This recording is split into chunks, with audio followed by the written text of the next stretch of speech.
Hi students, ಎಲ್ಲರಿಗೂ ನಮ್ಮ YouTube ಚಾನಲ್ಗೆ ಸ್ವಾಗತ.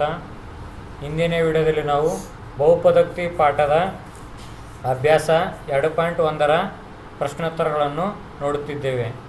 ಫಸ್ಟ್ ಒಂದನೇ ಕ್ವಶನ್ ಏನಿದೆ, y=p(x) ದ ನಕ್ಷೆಗಳಲ್ಲಿ ಈ ಕೆಳಗಿನ ಚಿತ್ರ 2.10ರಲ್ಲಿ ನೀಡಿದ್ದು, ಇಲ್ಲಿ p(x) ಎಂಬುದು ಬಹುಪದೋಕ್ತಿಯಾಗಿದೆ. ಪ್ರತಿ ಸಂದರ್ಭದಲ್ಲಿಯೂ p(x)ನ ಶೂನ್ಯತೆಗಳ ಸಂಖ್ಯೆ ಕಂಡುಹಿಡ್ರಿ ಅಂತ ಕ್ವಶನ್ ಕೇಳಿದ್ದಾರೆ. ಇವಾಗ ಶೂನ್ಯತೆಗಳ ಸಂಖ್ಯೆ ಏನು ಅಂತಂದರೆ, ಇವಾಗ ಒಂದು ಗ್ರಾಫ್ ಇದೆ.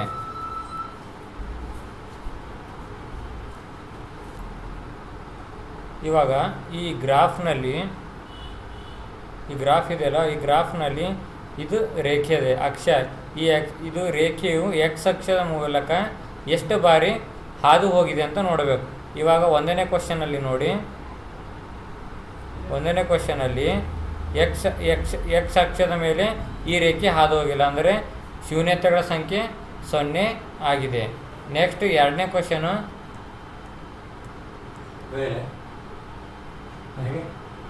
ಎರಡನೇ ಕ್ವಶನಲ್ಲಿ ಈ ರೇಖೆ ಇದೆ, ಈ ರೇಖೆಯು ಎಕ್ಸ್ ಅಕ್ಷದ ಮೇಲೆ ಈ ಒಂದು ಬಿಂದುವಲ್ಲಿ ಹಾದು ಹೋಗಿದೆ, ಆದ್ದರಿಂದ ಈ ಶೂನ್ಯತೆಯ ಸಂಖ್ಯೆ 1 ಆಗುತ್ತೆ. ನೆಕ್ಸ್ಟ್ ಮೂರನೇ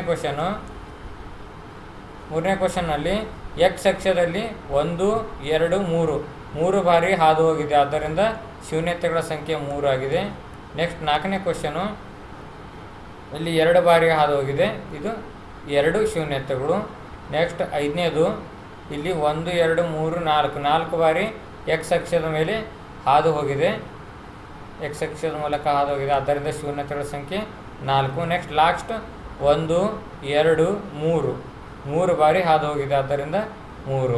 ಇದು ಕಂಪಲ್ಸರಿಯಾಗಿ ಫಿಕ್ಸ್ ಆಗಿ ಒಂದು ಅಂಕಕ್ಕೆ ಎಕ್ಸಾಮ್ನಲ್ಲಿ ಪ್ರತಿ ವರ್ಷ ಕ್ವಶನ್ ಪೇಪರ್ನಲ್ಲಿ ಬಂದಿದೆ. ತಾವು ಕ್ವಶನ್ ಪೇಪರ್ ಹಳೆಯ ವರ್ಷದ್ದು, ಹಿಂದಿನ ವರ್ಷದ್ದು ಕ್ವಶನ್ ಪೇಪರ್ ತೆಗೆದು ನೋಡಿ. ಇದು ಈ ರೀತಿ ಕ್ವಶನ್ ಫಿಕ್ಸ್ ಆಗಿದೆ, ಈ ರೀತಿ 1 ಮಾರ್ಕ್ಸ್ ನಿಮಗೆ ಫಿಕ್ಸ್ ಆಯಿತು. ಇವಾಗ ನೆಕ್ಸ್ಟ್ ಕ್ವಶನ್ಗೆ ಹೋಗೋಣ.